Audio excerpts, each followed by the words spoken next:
Hi, I'm Liza. I'm a parent, and this is my 2-minute tip.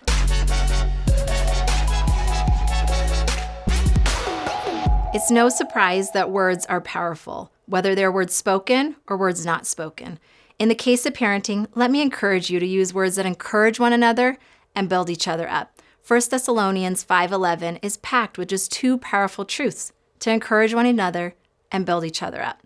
To encourage one another, my husband and I have worked hard since when we were dating to not talk disparagingly or critically about one another to other people, as we want to edify our dating relationship and then our marriage.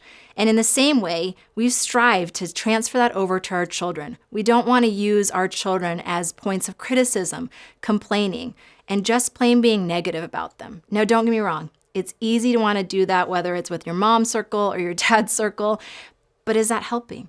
Really consider if those criticisms and complaints are going to help to edify and encourage your children. Another area in that encouraging area is even retelling their cutesy stories. And I know it's hard because each one of your kids has their funny stories when they were little or even when they're teenagers, just the silly things that they do. But while you can try to think you're being encouraging and sharing about your kids, it can often be quite the opposite and damaging, embarrassing, discouraging, or even hurtful. So being very mindful of the ways that we are encouraging our kids to one another. The second area in 1 Thessalonians is to build each other up.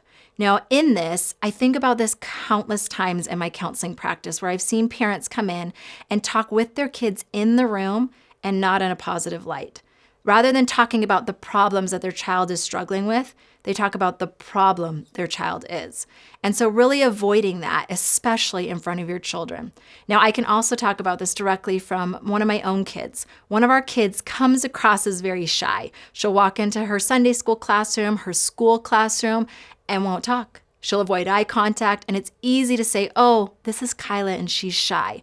But I also know that that's not her. She's very decisive. She observes and takes in everything. And frankly, she's in total control of her situation.